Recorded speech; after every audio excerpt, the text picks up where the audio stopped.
कि आज मैं इस महान सदन के सामने 3 कानून लेकर उपस्थित हुआ हूं। माननीय अध्यक्ष जी,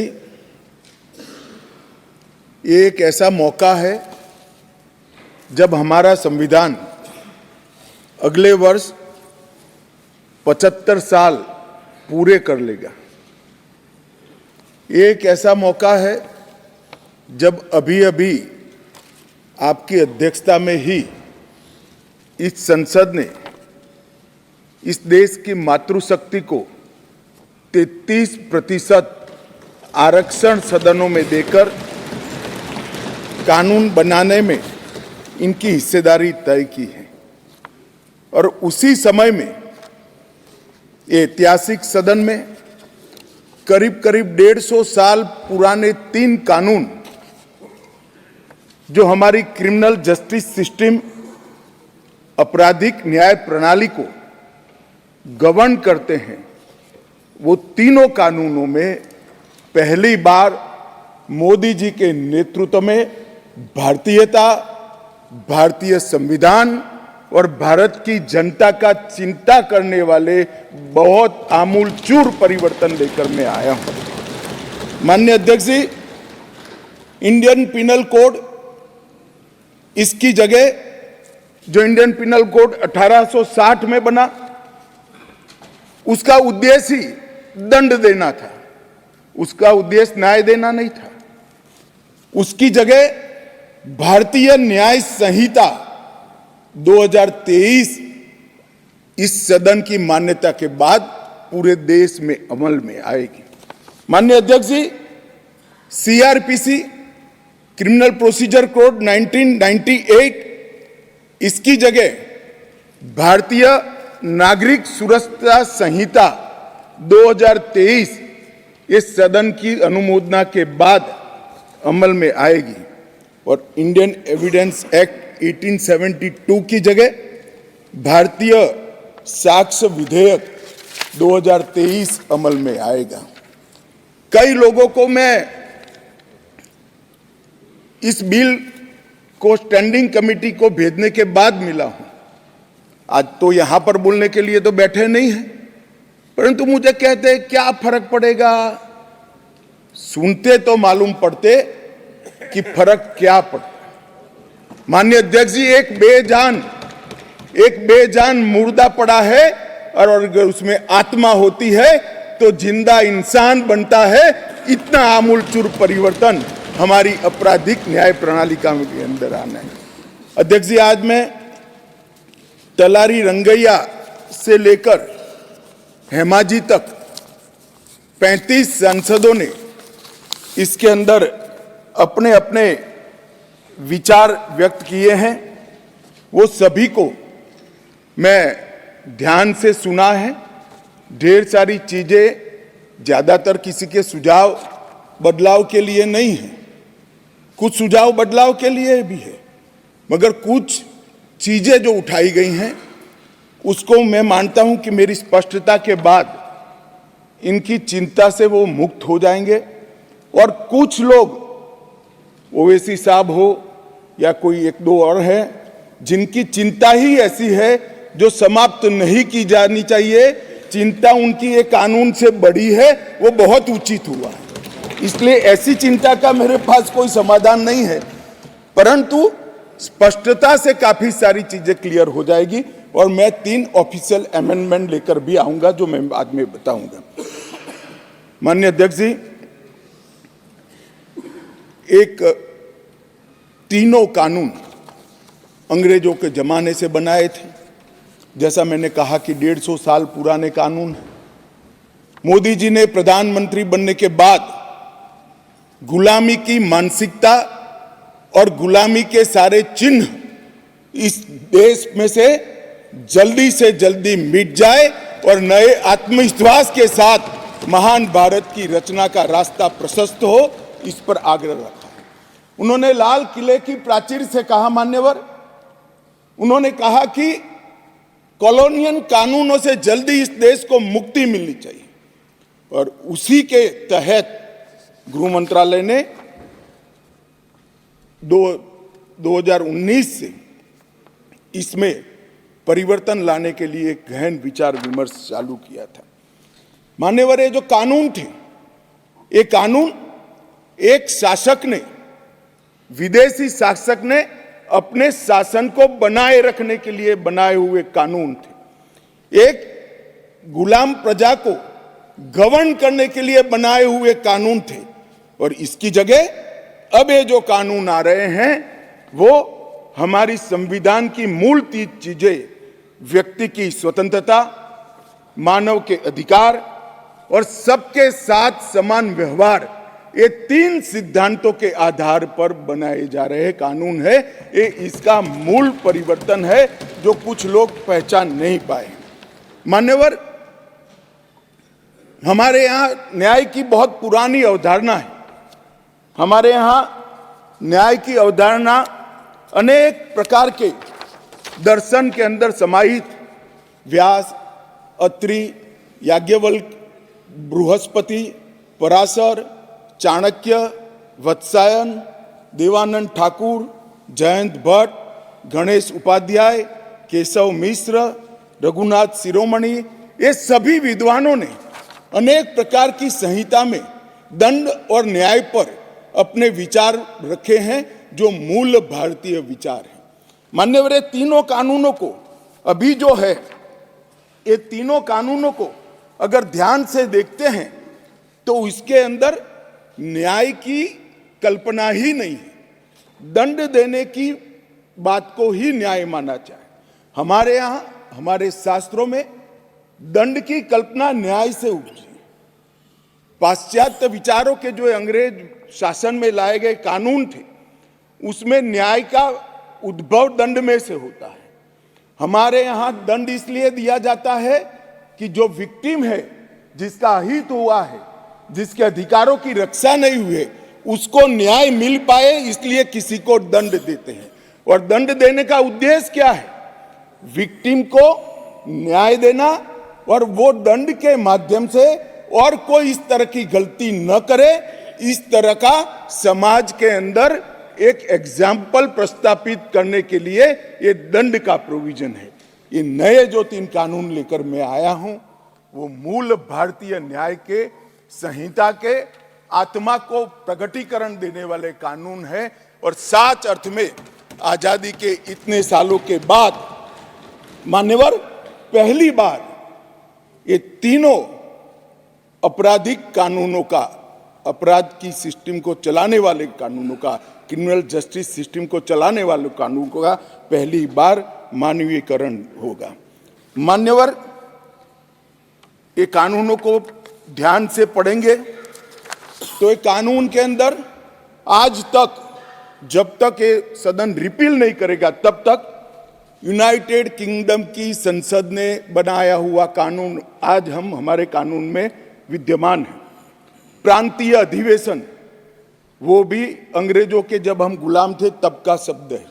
क्राउन के प्रतिनिधि का सम्मान, London gazette, jury, Lahore court, United Kingdom of Great Britain and Ireland, Commonwealth, her majesty सरकार, लंदन गजेट के जिक्र, ब्रिटिश क्राउन का दबदबा, इंग्लैंड के न्यायालय और हर मेजेस्टी रोमिनियन और बैरिस्टर शब्द प्रयोग का जिक्र आजादी के बाद भी 75 साल तक होता गया।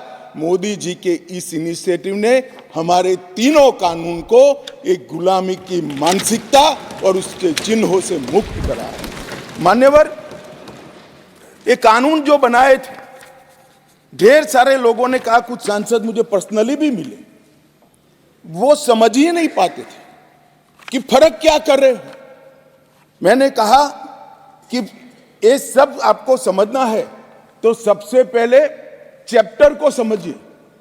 चैप्टर की अनुक्रमणिका देखेंगे तो ही मालूम पड़ जाएगा कि ये कानून इस देश के नागरिकों के लिए नहीं बने थे, कानून अंग्रेजों की राज की सुरक्षा के लिए। मान्यवर, अभी जो कानून हम रिपील करने जा रहे हैं, वो कानून में मानव वध और किसी महिला के साथ अत्याचार, उसके पहले सरकारी खजाने को लूटने की सजा, रेलवे की पटरी उखाड़ने की सजा और ब्रिटिश ताज के अपमान की सजा को रखा गया था। मानव वध तो बेचारा 302 नंबर पर बैठा बैठा अपनी राह देख रहा था। सुरक्षा प्रायोरिटी क्या थी? मानव वध नहीं थी। किसी महिला के साथ हुआ दुर्व्यवहार, अत्याचार को न्याय दिलाना नहीं था। प्रायोरिटी खजाने की रक्षा था, रेलवे की रक्षा था और ब्रिटिश ताज की सलामती रखना प्रायोरिटी थी। अब ये पूरा का पूरा बदलकर सबसे पहले महिला और बच्चों के विरुद्ध को अपराध को प्रायोरिटी दी गई है। मानव शरीर पर प्रभाव डालने वाले विषयों को प्रायोरिटी दी है। उसके बाद में देश की सीमाओं की सुरक्षा को प्रायोरिटी दी है। उसके बाद में सेना, नौसेना, वायुसेना के संबंधित अपराधों को लिखा गया है। उसके बाद इलेक्ट्रोल अपराधों को लिखा गया है। उसके बाद सिक्के, करेंसी नोट, बैंक नोट और सरकारी स्टैंप के साथ छेड़खानी को लिया गया है। और उसके बाद ब्ला ब्ला ब्ला बाकी सारी चीजें आती हैं। तो पहली बार हमारे संविधान का जो स्पिरिट है, वो स्पिरिट के हिसाब से कानून अब मोदी जी के नेतृत्व में बनने जा रहा है। मुझे गौरव है कि तीनों कानूनों को 150 साल के बाद बदलने का और वो बिल को पायलट कर इस सदन में लाने का गौरव मुझे प्राप्त हुआ है। मान्यवर जो कहते थे कि हम नहीं समझते हैं, मैंने कहा कि अगर मन खुला रखोगे और मन भारतीय रखोगे तो समझ में आ जाएगा। मन अगर इटली का है तो कभी समझ में नहीं आएगा। मान्यवर मन का सवाल होता है, भाषा का सवाल नहीं होता है। मन अगर यहाँ का है तो तुरंत समझ में आ जाता है, मन अगर यहाँ का नहीं है तो कभी समझ में नहीं आएगा। मान्यवर इसमें बहुत सारी चीजों पर हमने थ्रस्ट दिया है। आतंकवाद की व्याख्या अब तक किसी भी क्रिमिनल जस्टिस सिस्टम के कानून में नहीं थी। पहली बार मोदी सरकार आतंकवाद को अब व्याख्यायित करने जा रही है, जिससे इसका कोई लूपहोल्स उठाकर आगे फायदा न ले पाए। मान्यवर इसके साथ साथ राजद्रोह को देशद्रोह में बदलने का काम किया है। पहले राजद्रोह की व्याख्या थी, मैं आगे डिटेल में बताऊंगा। राज से मतलब शासन था, भारत नहीं था। किसी भी राज्यकर्ता के खिलाफ कोई भी कुछ बोलता था तो इसके पर अपराध, राजद्रोह का कानून लग जाता था। हमने व्यक्ति की जगह देश को रखा है। व्यक्ति की टीका ये लोकतंत्र का सबसे अच्छा लक्षण है और देश को नुकसान करने वाले को कभी बख्शना नहीं चाहिए, ये दृढ़ता भी इसमें है।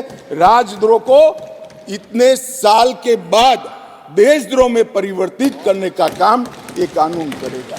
मान्यवर कानून में आज इस सदन के सभी सभासदों को गारंटी देना चाहता हूं कि आने वाले 100 साल के टेक्निकल इनोवेशन जितने भी होंगे, इसकी कल्पना कर हमारी न्यायिक पद्धति को इससे सुसज्ज करने के लिए सारे प्रोविजन इसी कानून के अंदर कर दिए गए हैं और सारी टेक्नोलॉजी का उपयोग कर जल्दी न्याय बने, इसके लिए भी हम आगे बढ़ रहे हैं। मॉब लिंचिंग का प्रावधान भी किया है। एक बार मैं किसी भाषण में चिदम्बरम साहब को सुन रहा था। उन्होंने कहा कि गृह मंत्री की परीक्षा है कि नया कानून लेकर आएंगे तो मॉब लिंचिंग का क्या करेंगे। चिदम्बरम साहब, ना आप हमारी पार्टी को समझे हो, ना हमारे सिद्धांतों को समझे हो।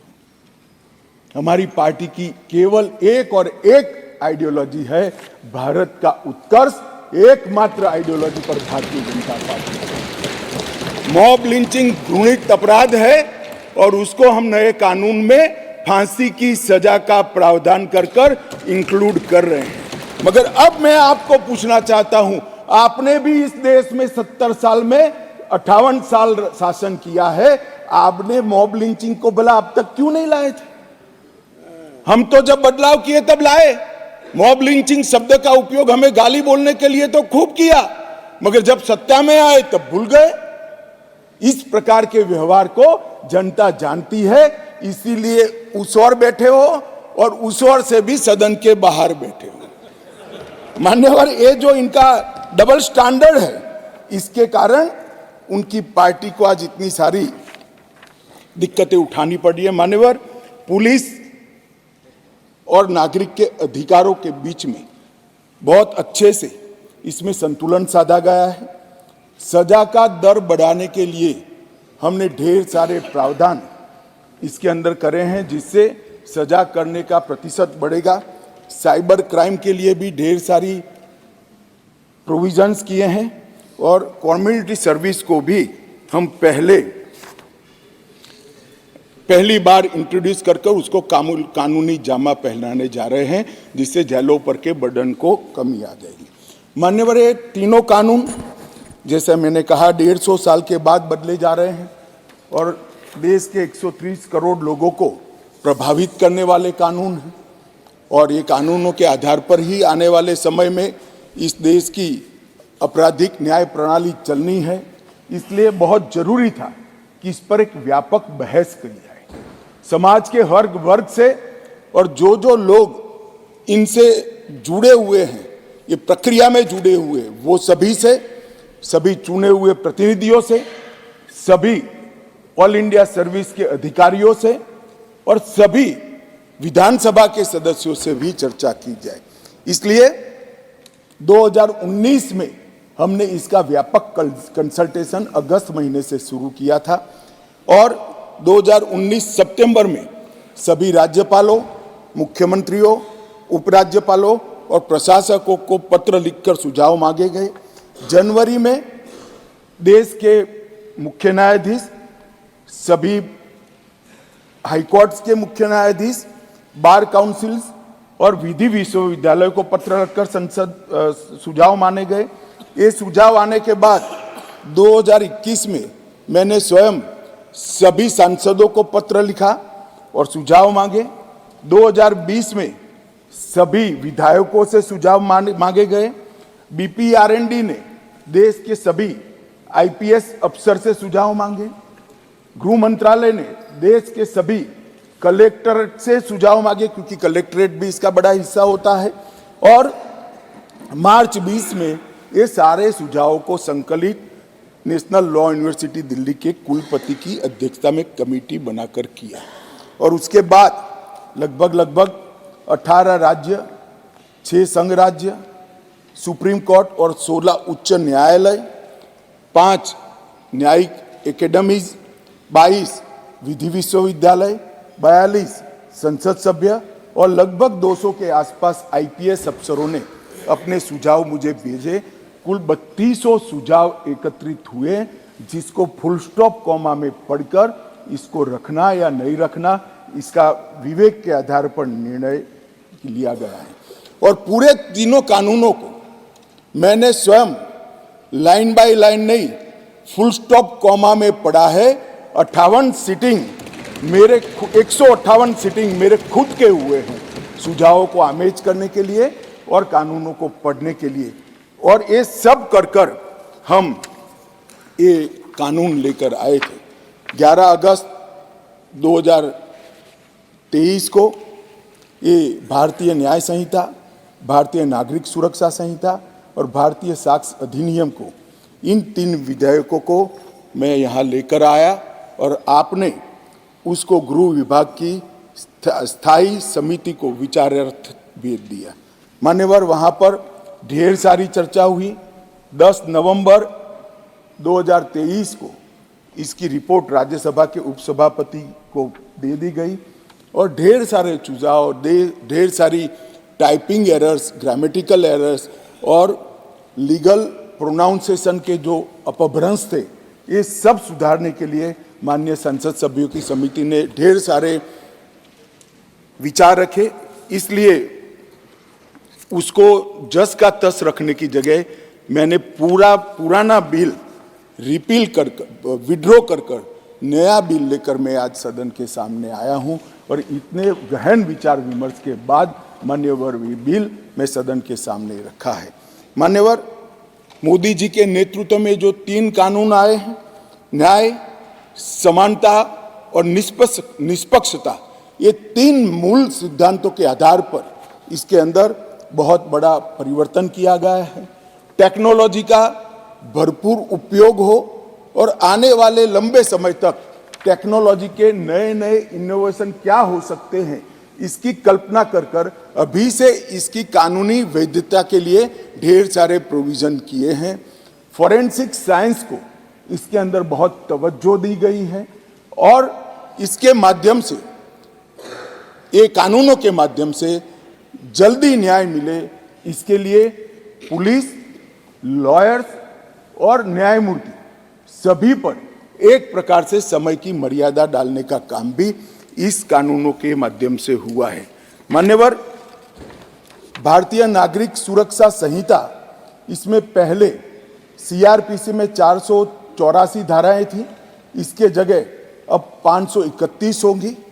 177 धाराओं में बदलाव किया गया है, 9 नए जोड़े गए हैं, 39 नए सबसेक्शन जोड़े गए हैं, 44 नए प्रोविजन और स्पष्टीकरण जोड़े गए हैं, 35 सेक्शन में टाइमलाइन जोड़ी गई है और 14 धाराओं को निरस्त कर हटा दिया गया है। इसी तरह आईपीसी की जगह भारतीय न्याय संहिता में पहले 511 धाराएं थी, इसकी जगह 358 अब रह गई है। 21 नए अपराधों को जोड़ा गया है। 41 अपराधों में कारावास की अवधि को बढ़ाया गया है। 82 अपराधों में जुर्माना बढ़ाया गया है। 25 अपराधों में अनिवार्य न्यूनतम सजा शुरू की गई है। 6 अपराधों को सामुदायिक सेवा का दंड, कम्युनिटी सर्विस का पेनल्टी देने का काम किया गया है और 19 धाराओं को निरस्त कर दिया गया है। और भारतीय साक्ष्य अधिनियम, एविडेंस एक्ट को 167 धाराएं थी, इसकी जगह 170 धाराएं बनी हैं। 24 धाराओं में बदलाव किया गया है। 2 नई धाराएं, 6 उप धाराएं जोड़ी गई हैं और 6 धाराओं को हटाने का काम भी करा गया है। मान्यवर, मैं आज इस सदन को कहना चाहता हूं कि 2014 में नरेंद्र मोदी सरकार आने के बाद, एक लंबे अरसे बाद, अटल जी की सरकार ने भी ये प्रयास किया था, परंतु एक मिलीजुली सरकार थी, कई प्रकार की इसमें कठिनाइयां भी आती थी, मगर लंबे समय के बाद 2 बार इस देश की जनता ने ऐसी सरकार चुनी जिस सरकार ने अपने पूरे मैनिफेस्टो को अक्षरशः लागू करने का काम किया है और जिस मैनिफेस्टो को मैंडेट किया था, इसको लेकर फिर से जनता के सामने जाएंगी। हमने कहा था हम धारा 370 और 35 से हटा देंगे, हट गई। हमने वादा किया था आतंकवाद, उग्रवाद और के खिलाफ जीरो टॉलरेंस की नीति सरकार बनाएगी और सुरक्षा कर्मियों को फ्री हैंड देंगे, हमने दिया।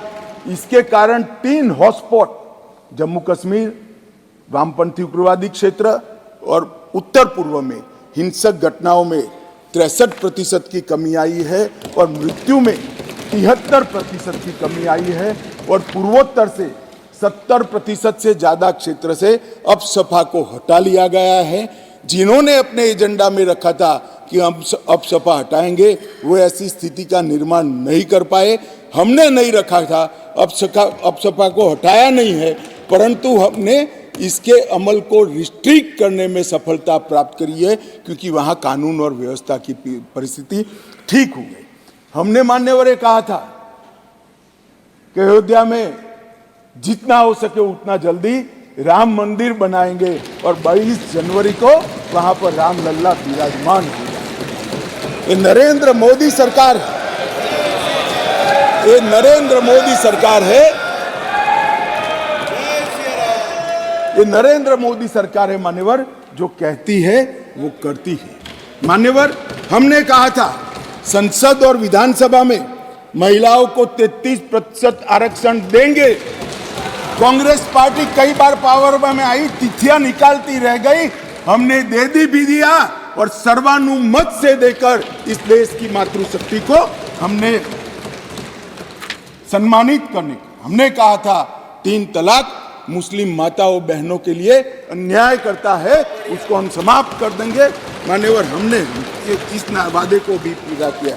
हमने कहा था कि न्याय मिलने की गति को बढ़ाएंगे और न्याय के आधार पर होगा, दंड के आधार पर नहीं होगा।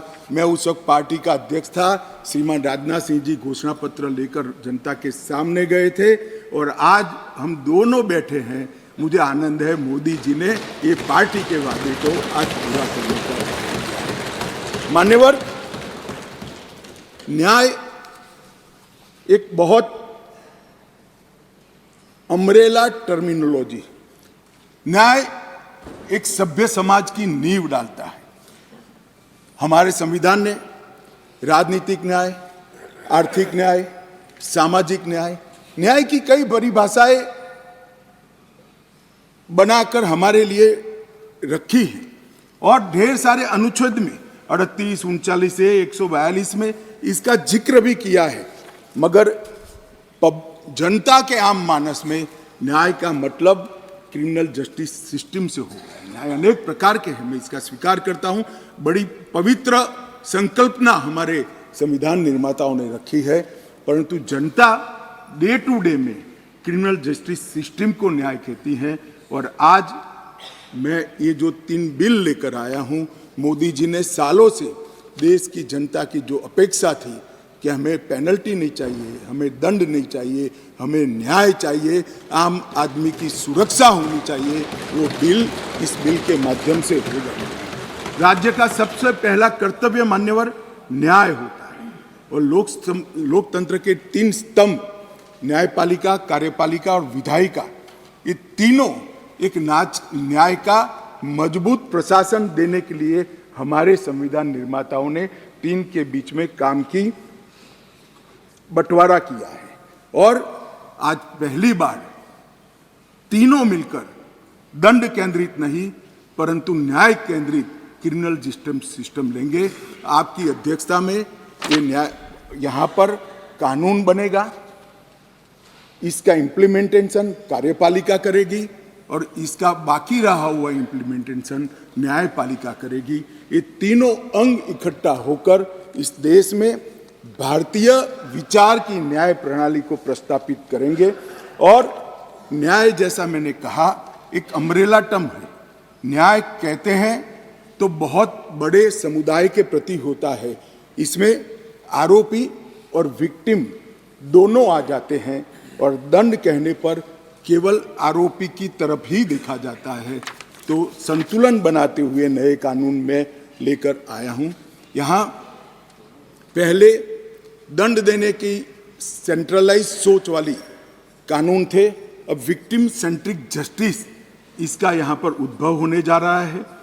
ईज ऑफ जस्टिस को सरल, सुसंगत, पारदर्शी और जवाबदेही प्रोसीजर के माध्यम से साकार किया गया है और एनफोर्समेंट के लिए निष्पक्ष, समयबद्ध, evidence based speedy trial, court तथा प्रिजन का इससे बर्डन कम होने वाला है और कन्विक्शन रेशियो भी इससे बढ़ने वाला है।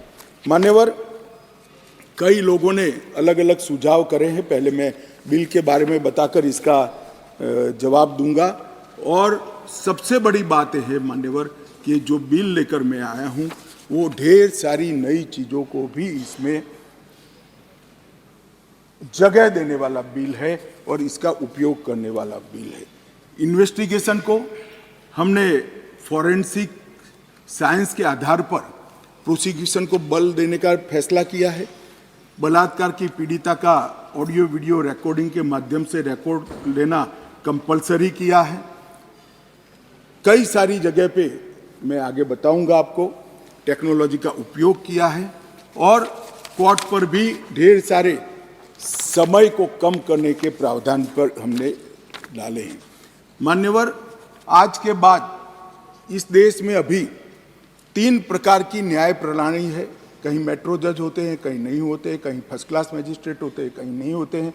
एक कानून पारित होने के बाद कश्मीर से कन्याकुमारी और द्वारिका से लेकर आसाम तक सभी देश में एक ही प्रकार की न्याय प्रणाली होगी और न्याय प्रणाली का में समानता इसी कानून के माध्यम से आएगी। मान्यवर, इसमें डायरेक्टर ऑफ प्रोसिक्यूशन का एक्सटेंशन और उसका महत्व और उसको कंपलसरी करने का काम किया है, क्योंकि न्याय प्रणालिका में किसी निर्दोष को अन्याय हो जाए या तो किसी विक्टिम को न्याय न मिले, दोनों किस्सों में हमारी त्रिस्तरीय न्यायिक व्यवस्था है, उसमें अपील का बड़ा महत्व है। आज अपील का निर्णय वही लोग करते हैं जो वो गलती जो हुई है, मानो विक्टिम को लगता है कि मेरे साथ न्याय नहीं हुआ है, तो वही निर्णय करते हैं अपील करनी या नहीं करनी जिसने ये गलती की है।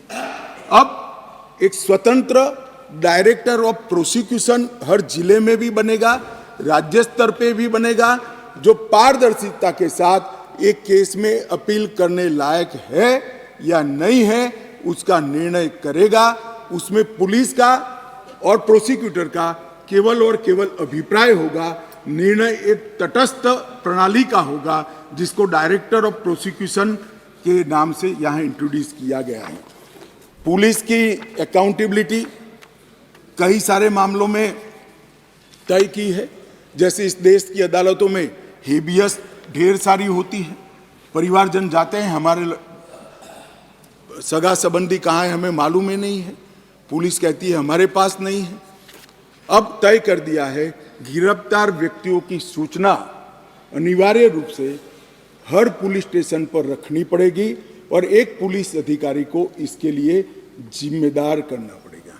मान्यवर, इस तरह से मैं आगे बाद में बताऊंगा, परंतु ढेर सारी चीजों को हमने पुलिस की अकाउंटेबिलिटी फिक्स करने का भी इस कानून के माध्यम से काम किया है। और विक्टिम सेंट्रिक कानून जब मैं कहता हूं तब मान्यवर हमने ढेर सारा विक्टिमों को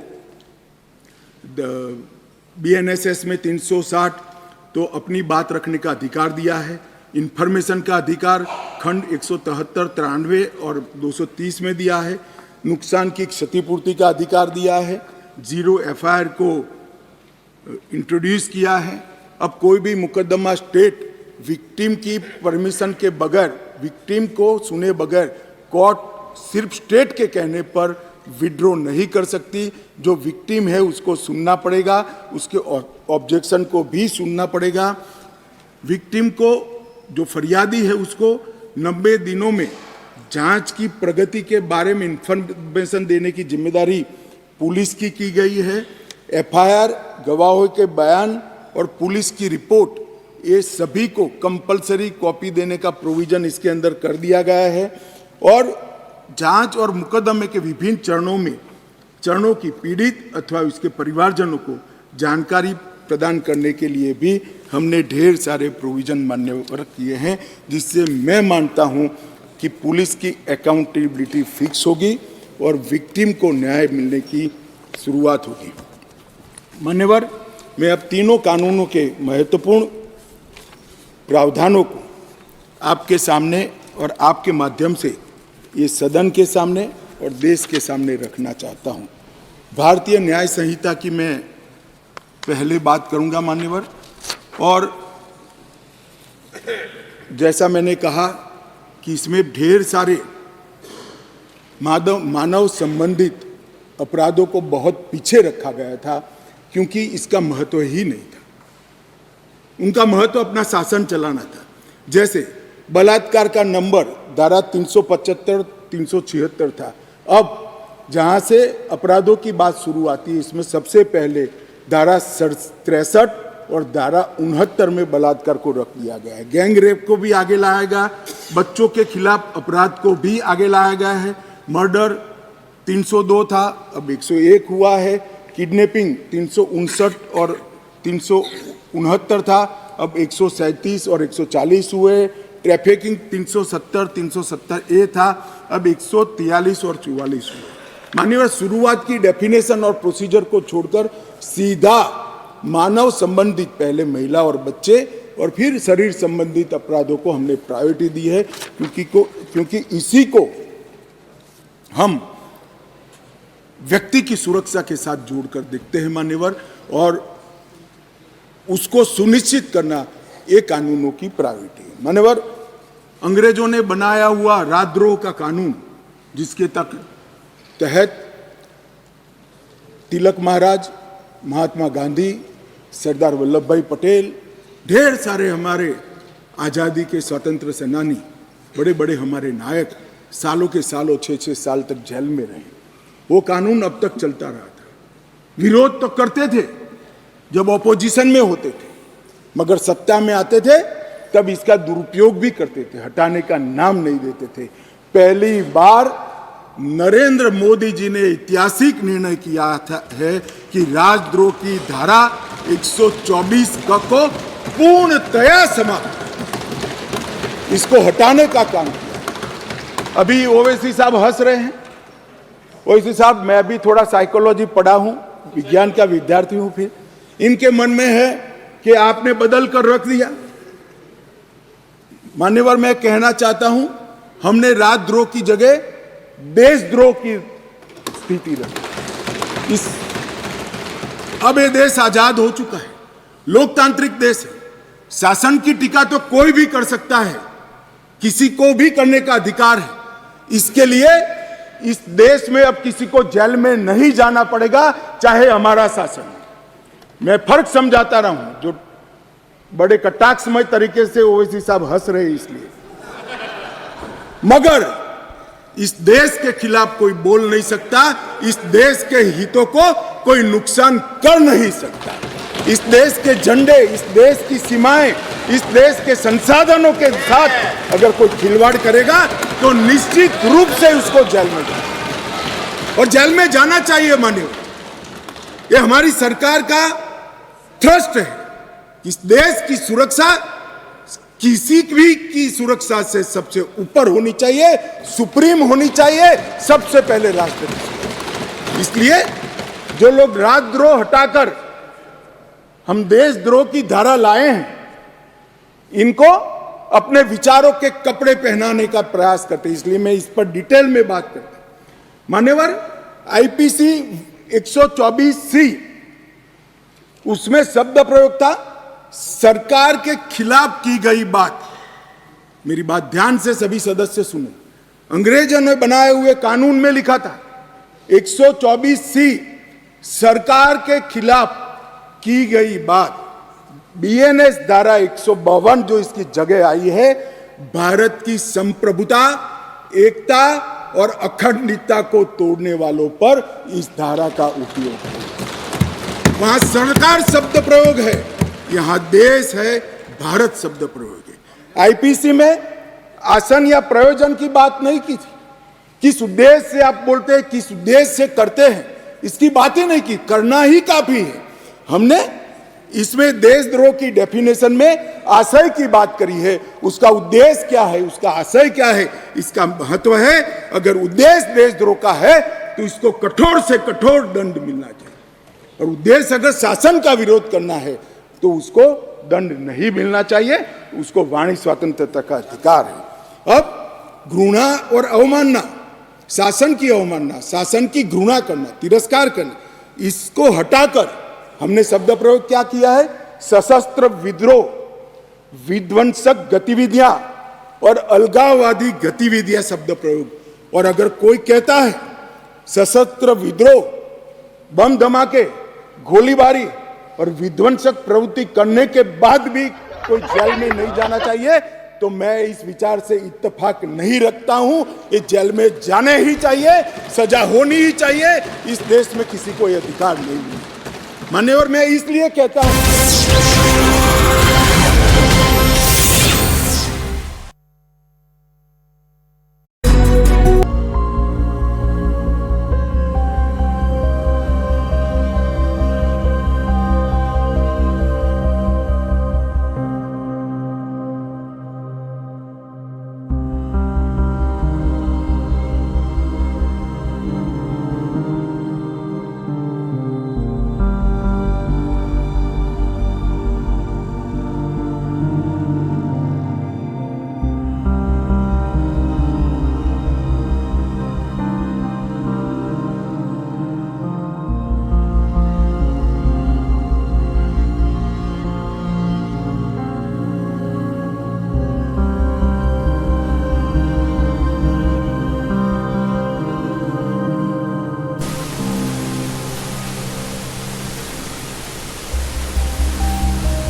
Despite the power of Iceland's Reykjanes eruption decreasing on Tuesday, nature was still putting on a show.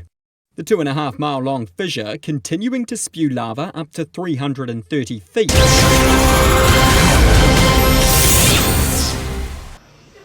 Well, we'll continue to get you more updates coming in as far as the Parliament is concerned. But with that, we've come not just to an end as far as this broadcast is concerned, but also my innings with CNN News 18.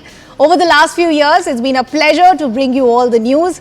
Thankfully, you've instilled all your love and faith for us. For one last time, thanks a lot for watching.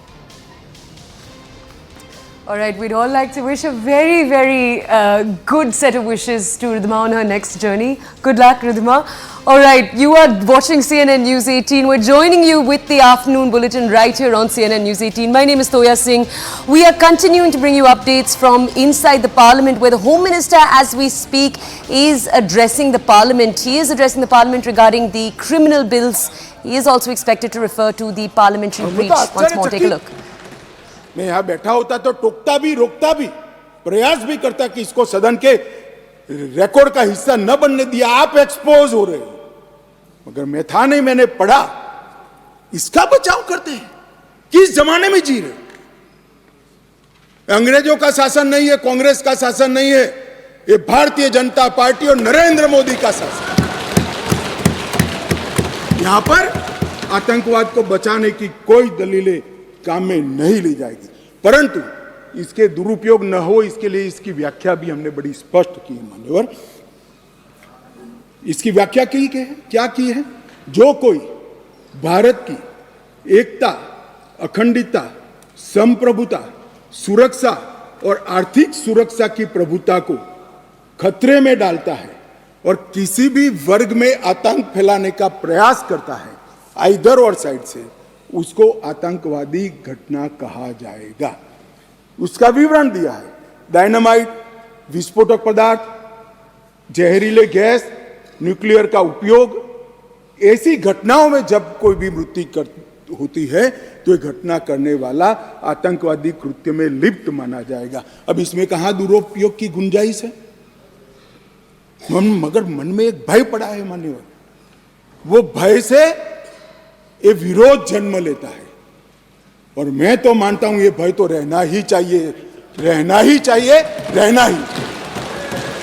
जो आतंकवादी कृत्य करते हैं उनके प्रति कोई दया भाव नहीं होना चाहिए। कठोर से कठोर इनके लिए कानून का प्रावधान होना चाहिए और ये नरेंद्र मोदी सरकार का उचित ही निर्णय है कि आतंकवाद के लिए ये कानून में हमने जगह दी है।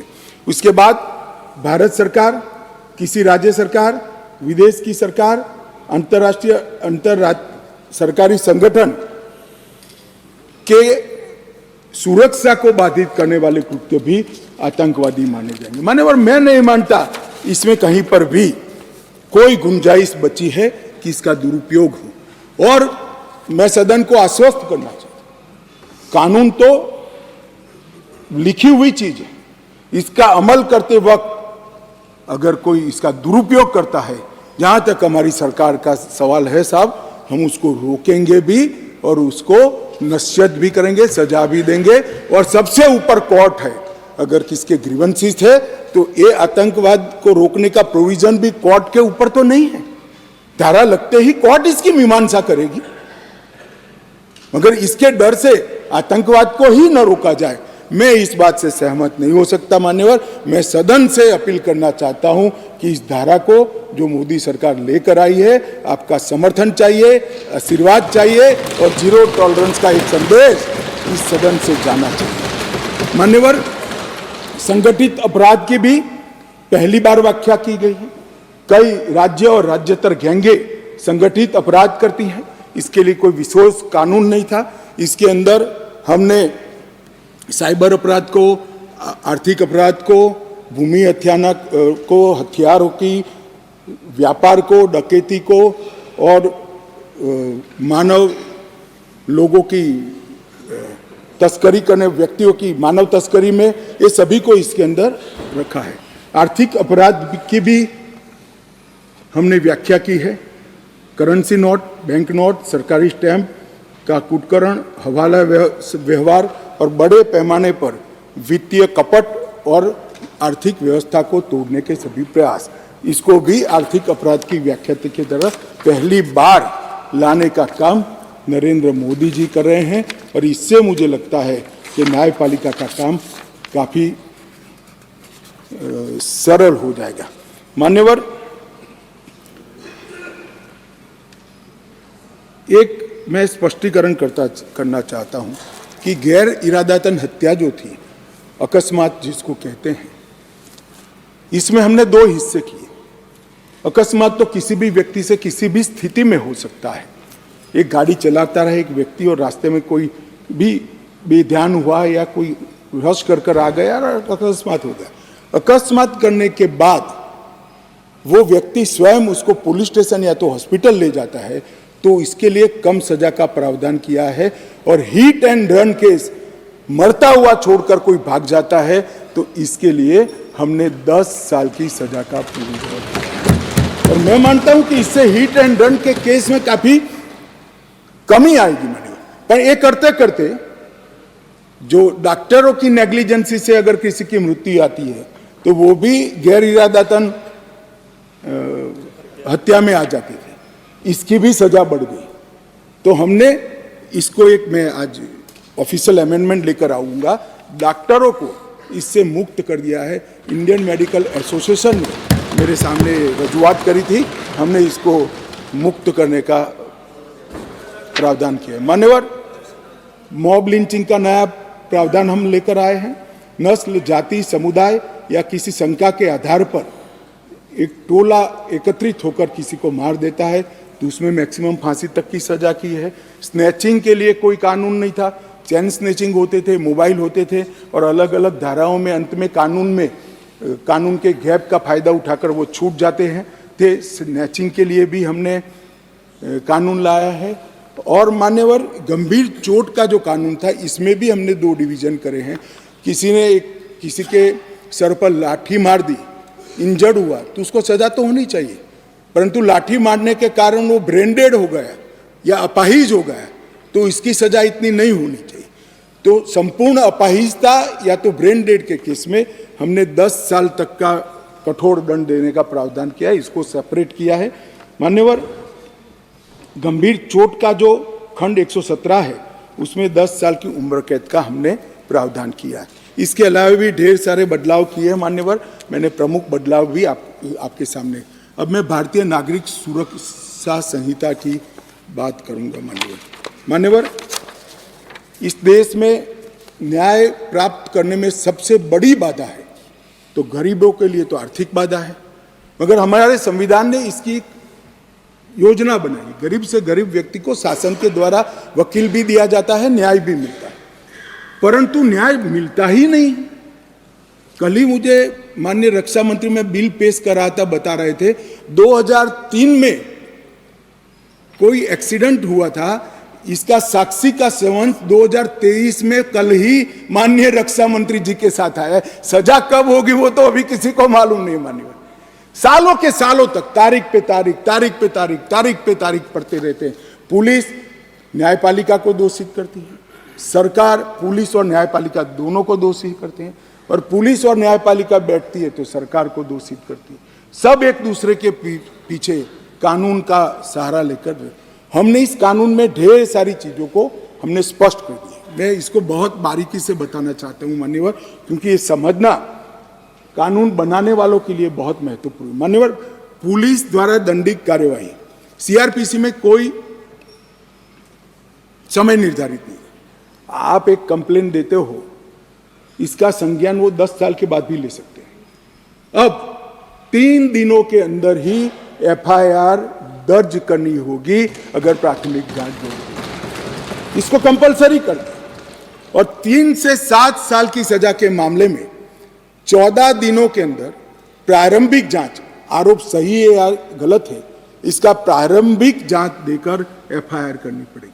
तो ज्यादा से ज्यादा आप 14 दिन तक प्रारंभिक जांच कर सकते हो, और छोटी सजा है तो 3 दिन के अंदर ही एफआईआर रजिस्टर करनी पड़ेगी। सबसे पहली न्याय में समय की कटौती यहां होगी। अब जांच रिपोर्ट जो जिला मजिस्ट्रेट को भेजना है, इसके लिए भी कोई समय के प्रावधान नहीं था, फायर कर दिया।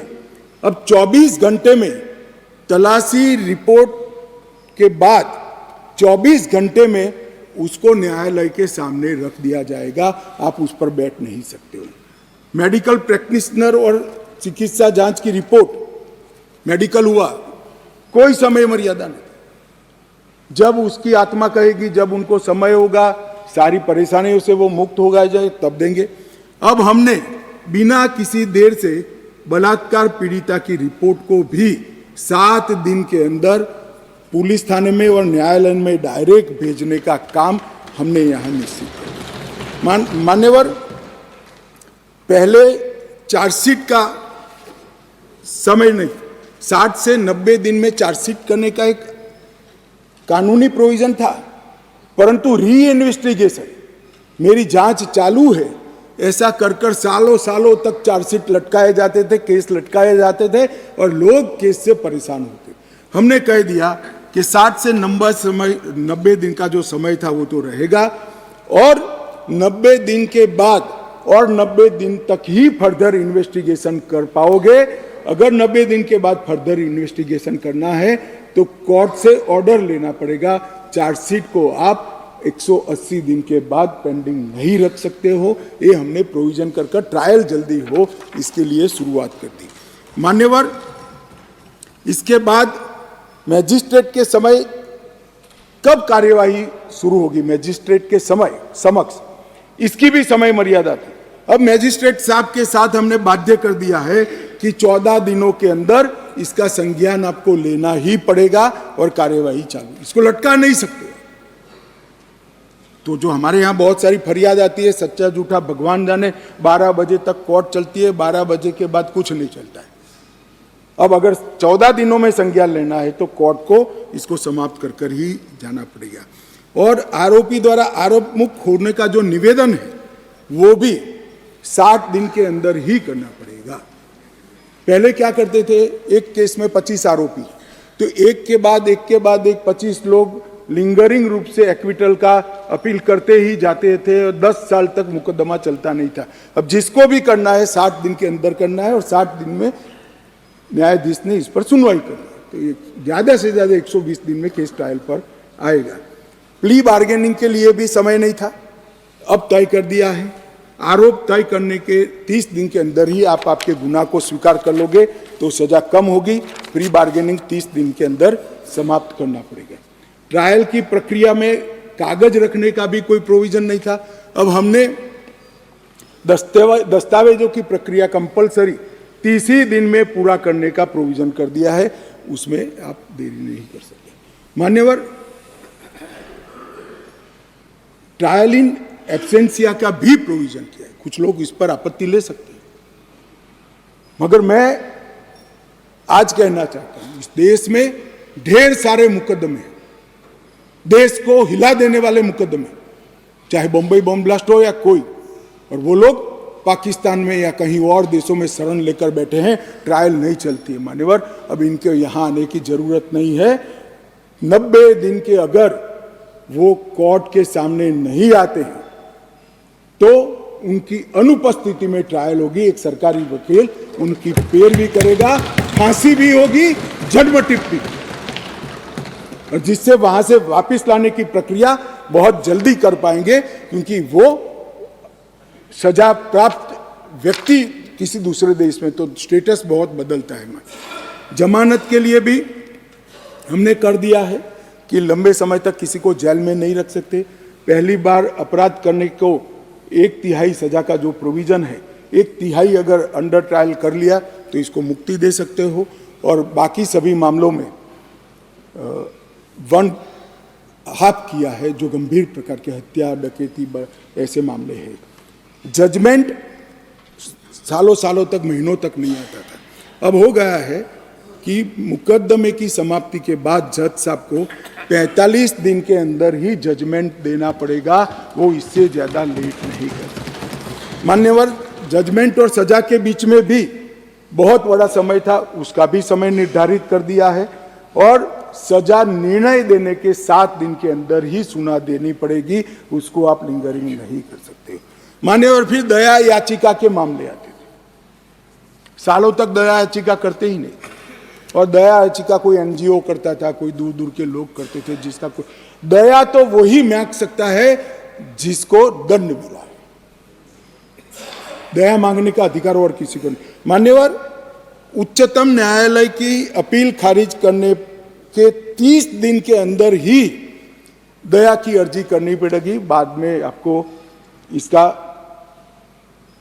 अधिकार नहीं रहेगा। राज्यपाल, सरकार, सबके लिए यस और नो कहने का समय का प्रावधान भी इसमें हमने मान्यवर तय कर दिया है। महिलाओं की सुरक्षा के लिए भी इसमें ढेर सारे प्रावधान किए मान्यवर। ई-एफआईआर से अगर किसी को सबसे बड़ा राहत मिलने वाला है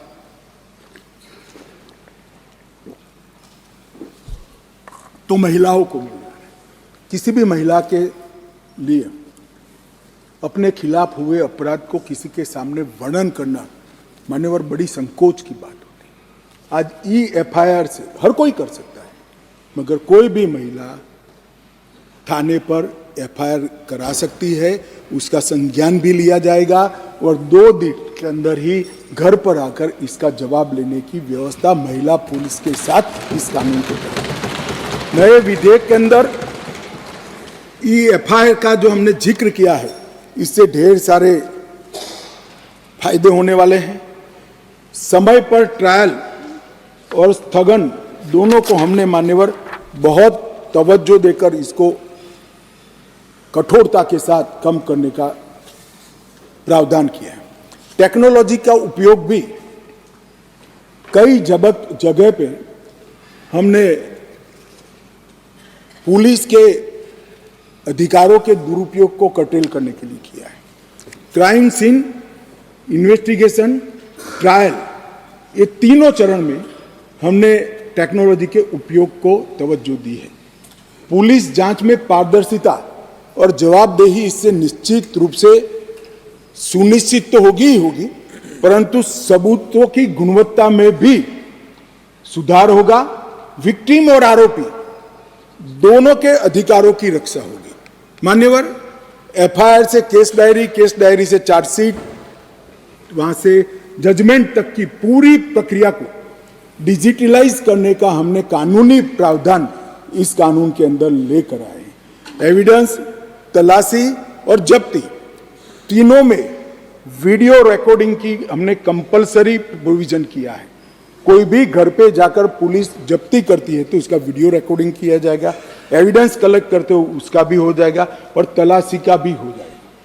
इससे कोई किसी को फ्रेम करने की संभावनाओं पर बहुत बड़ी कमी आ जाएगी। और बलात्कार के मामले में भी पीड़ित का बयान कंपलसरी करने का निर्णय नरेंद्र मोदी सरकार ने किया है। वो लेना ही पड़ेगा, ऑनलाइन बयान लेना पड़ेगा, इसका रिकॉर्डिंग करना पड़ेगा, जिससे वगदार आदमी आने के बाद वो बयान को बदलवा नहीं सकता। मान्यवर, दूर दूरस्थ के गांवों में बयान तो ले लीजिए जाते हैं, मगर जब मालूम पड़ता है कि बलात्कार किसने करा है तो बयान को बदल भी दिए जाते। अब ऑनलाइन बयान लेना है और इसकी 3 कॉपी 3 जगह पे, एक हॉस्पिटल में, एक पुलिस थाने पर और एक न्यायाधीश के यहाँ 24 घंटे में पहुंचानी है, जिससे बदलने में बहुत बड़ी दिक्कत होगी। मान्यवर, इसके साथ साथ हमने फोरेंसिक के उपयोग को भी बहुत महत्व दिया है। दुनिया भर के अदालतों का अगर विश्लेषण करते हैं तो हमारे यहाँ सजा कराने का दर बहुत कम है। मान्यवर, इसको अगर बढ़ाना है तो साइंटिफिक एविडेंस पर थ्रस्ट देना पड़ेगा। इसलिए ये बिल के अंदर क्वालिटी ऑफ इन्वेस्टिगेशन में सुधार करने के लिए, इन्वेस्टिगेशन साइंटिफिक पद्धति से हो इसलिए, और 90% का कन्विक्शन रेट का लक्ष्य रखते हुए हमने एक प्रावधान किया है कि 7 साल से ज्यादा सजा जिस गुना में है वो सभी में एफएसएल टीम के विजिट को कंपलसरी कर दिया गया है, जिससे एफएसएल की विजिट। मान्यवर, कई लोग कहते हैं कि कब होगा, मैं बताता हूं। नरेंद्र मोदी सरकार टुकड़े टुकड़े में नहीं चलती। नरेंद्र मोदी जब गुजरात के मुख्यमंत्री थे तब उन्होंने गुजरात फॉरेंसिक साइंस यूनिवर्सिटी बनाई, फिर प्रधानमंत्री बने तो अब नेशनल फॉरेंसिक साइंस यूनिवर्सिटी बनाई और नेशनल फॉरेंसिक साइंस यूनिवर्सिटी में अब तक लगभग NFSU के 7 परिसर और 2 ट्रेनिंग एकेडमी खुल चुके हैं 9 राज्यों में। और 5 साल के बाद मैं देश की जनता को आश्वस्त करना चाहता हूं, हर साल 35,000 फॉरेंसिक एक्सपर्ट यहां से बाहर निकलेंगे जो इस हमारी रिक्वायरमेंट को। तब तक हमने फॉरेंसिक मोबाइल वान का भी प्रोविजन कर दिया है और फॉरेंसिक को आउटसोर्स करने के लिए भी रूल्स बनाए हैं मान्यवर। और दिल्ली में इसका ये जो 7 साल वाला प्रोविजन है इसका ट्रायल भी शुरू हो गया है और बहुत उत्साहजनक परिणाम हमें मिले हैं मान्यवर। और इसको तभी राज्यों द्वारा नोटिफाइड कर दिया जाएगा जब राज्य के अंदर फॉरेंसिक इंफ्रास्ट्रक्चर संपूर्ण रूप से बन जाएगा। इसमें हमने पुलिस स्टेशन, तहसील, जिला और पूरा राज्य चारों को नोटिफाइड करने की योजना बनाई है। मानो एक शहर में फॉरेंसिक की व्यवस्था हो गई तो वो शहर को नोटिफाइड कर सकते हैं, कंपलसरी हो जाएगा। एक क्षेत्र में हो गई तो क्षेत्र में करेंगे, एक जिले में हो गई तो जिलों को करेंगे और जब सब समाप्त हो जाएगा तब पूरे राज्य को नोटिफाइड करेंगे। और इसके माध्यम से सजा कराने की बहुत बड़ी क्षमता प्रोसिक्यूशन की बढ़ेगी। मान्यवर लगभग 2000 करोड़ रुपया भारत सरकार ने इसके लिए राज्यों को दिया है और 30 राज्य और संघ क्षेत्रों ने इसका काम भी चालू कर दिया है। और हम 6 अत्याधुनिक सेंट्रल फॉरेंसिक साइंस लेबोरेटरी भी बना रहे हैं। मान्यवर, 0 FIR, कई लोग कहते हैं कि 0 FIR पहले से थी, लेना कंपलसरी नहीं था। आपको कोई भी व्यक्ति ना बोल सकता था, इसकी कोई कानूनी धारा भी नहीं थी जिससे इसकी पुष्टि हो जाए। अब विक्टिम कोई भी पुलिस स्टेशन में जाएगा, कहीं पर भी रहता हो, इसकी FIR लेकर 24 घंटे में इसके कंसर्न पुलिस स्टेशन में ट्रांसफर कंपलसरी करनी पड़ेगी। ये 0 नंबर की FIR विक्टिमों के लिए बहुत बड़ा आशीर्वाद होने वाला है, क्योंकि दबंग ध्यान पुलिस स्टेशन का ही रखता है कि मेरे खिलाफ फरियाद लिखवाने गए या नहीं गए, वो ध्यान रखता ही रह जाएगा। किसी भी थाने में FIR रजिस्टर हो जाएगी, ऑनलाइन FIR रजिस्टर हो जाएगी और उसको बुलाना पड़ेगा। इसके साथ साथ प्रत्येक जिले में और प्रत्येक थाने में एक पुलिस अधिकारी को हमने पदनामित किया है, जो कोई भी आएगा तो गिरफ्तारी में जो लोग हैं इसकी सूची उसको बतानी पड़ेगी। तो मेरा रिलेटिव अगर कोई थाने में गिरफ्तार है तो पुलिस ने मुझे इन्फॉर्म करना पड़ेगा। अज्ञात स्वरूप से किसी को अनऑथराइज कब्जा रखकर नहीं रह पाएंगे। पुलिस अधिकारी ने 90 दिन के भीतर विक्टिम को जांच की प्रोग्रेस पत्र से या तो डिजिटल माध्यम से देना होगा। यौन हिंसा के माध्यम से पीड़िता का बयान महिला न्यायिक मजिस्ट्रेट द्वारा रिकॉर्ड करना है। अगर वो नहीं उपलब्ध है, ज़्यादा इंजर्ड हुए हैं, तो महिला पैरा मेडिकल स्टाफ की उपस्थिति में इसको दर्ज किया जाएगा। यौन उत्पीड़न के बयान को यही है जो मैंने कहा। और जहाँ तक हो सके बयान रिकॉर्ड करते वक्त इसके माता पिता या अभिभावक को भी उपस्थित रखने का प्रयास किया जाएगा। हमने बहुत सारे सरलता लाने के लिए भी प्रयास किया है, जैसे समरी ट्रायल में अब तेजी आ जाएगी। पहले 2 वर्ष तक थे, अब 3 वर्ष तक कर दिए हैं। कम गंभीर मामलों में अब समरी ट्रायल हो जाएगा तो ट्रायल जल्दी होगी। सिविल सर्वेंट के विरुद्ध प्रोसिक्यूशन, जो सरकारी अधिकारियों के खिलाफ गुना रजिस्टर होते थे, उसको मंजूरी की जरूरत होती थी। सालों सालों तक बाबू मंजूरी देने ही नहीं देते थे। अब अगर 120 दिन में रिजेक्शन नहीं आता है तो उसको मंजूरी मानकर सरकारी अधिकारियों के खिलाफ केस चला लिया जाए। तब इस पर कोई बैठ नहीं सकता। सिविल सर्वेंट एक्सपर्ट पुलिस अधिकारी, उसको जवाब देने के लिए ट्रांसफर होते रहते हैं मान्यवर, प्रमोशन होते रहते हैं। जब DG बनते हैं तब DSP के जवाब देने जाने। अब वो ही पद पर बैठा हुआ व्यक्ति फाइल के आधार पर जवाब देगा वो व्यक्ति को आने की जरूरत नहीं है। और कोर्ट को अगर जरूरत लगे कि तो ऑनलाइन इसकी गवाही लेने का प्रावधान भी मान्य हमने कर दिया। जमान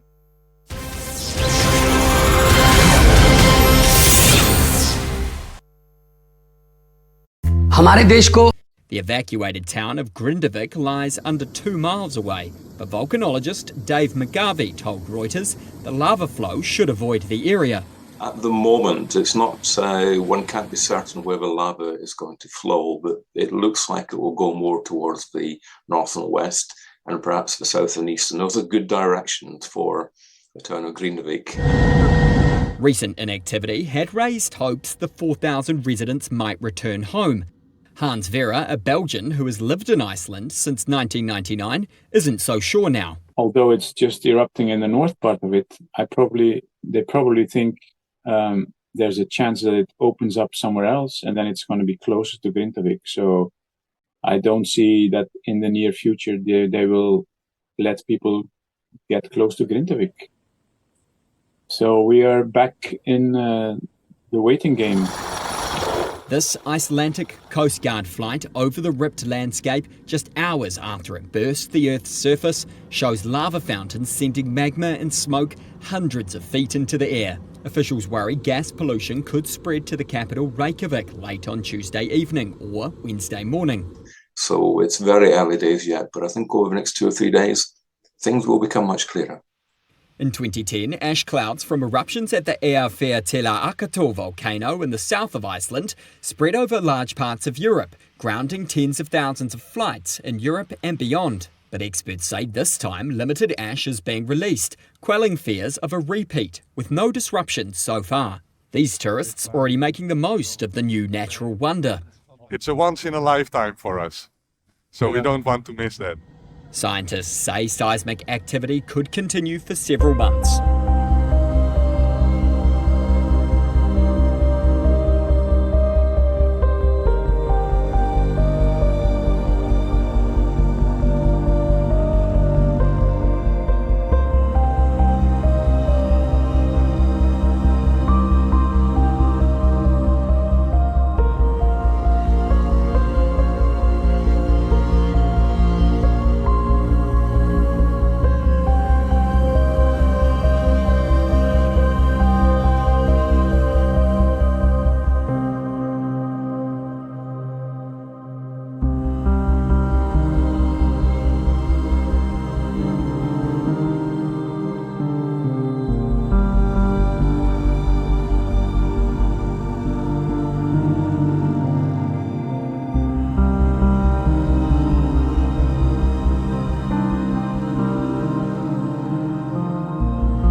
का तो कई बार हमसे ज्यादा आयुष्य होता है।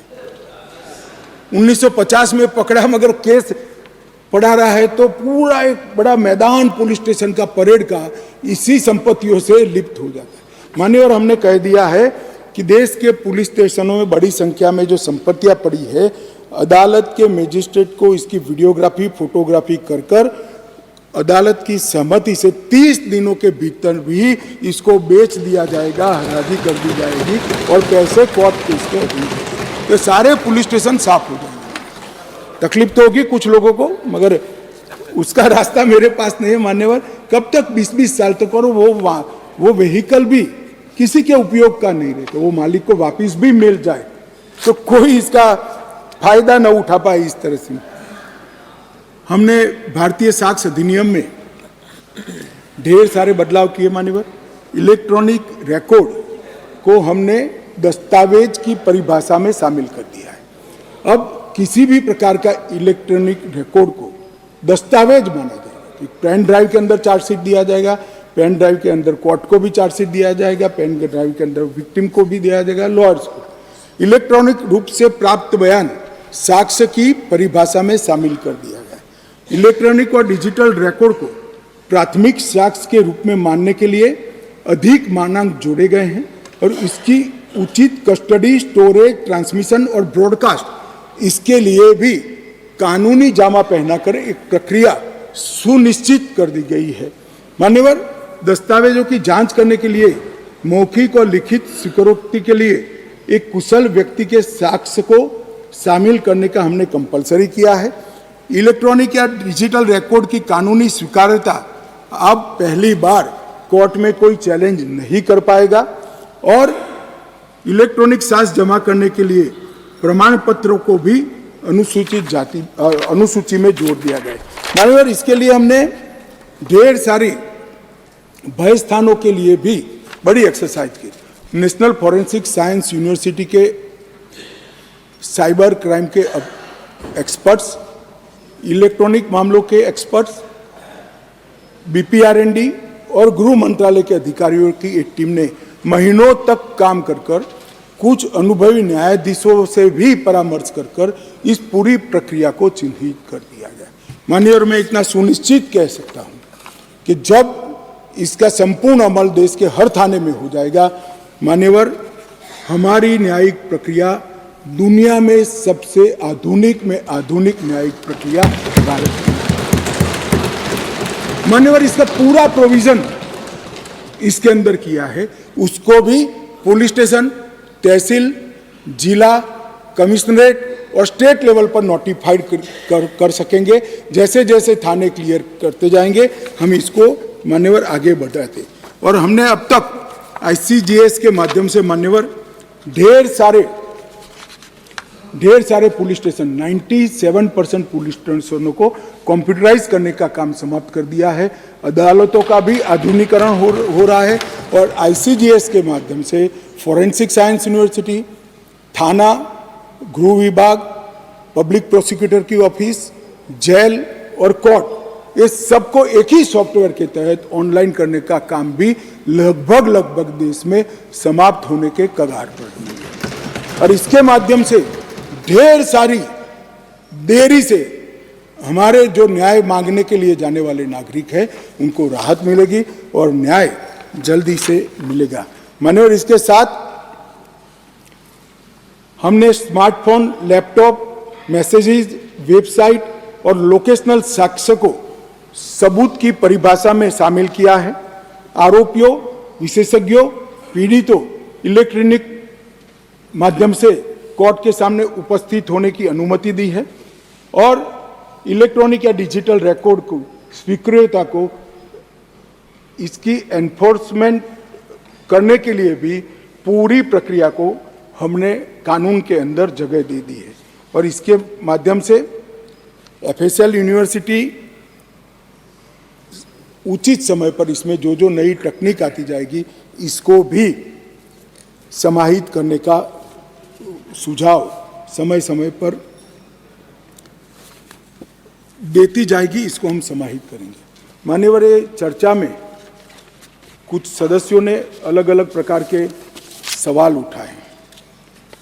एक तो पहले ही मैंने जवाब दिया, आतंकवादी कृत्य के लिए UAPA अगर उपलब्ध है तो फिर इसमें आतंकवादी कृत्य का समाहित करने का क्या तर्क है। मान्यवर, एक आतंकवादी कृत्य के लिए एक ही जगह गुना रजिस्टर होगा, करने वालों को डरने की जरूरत नहीं है, 2 कानून अप्लाई नहीं होंगे।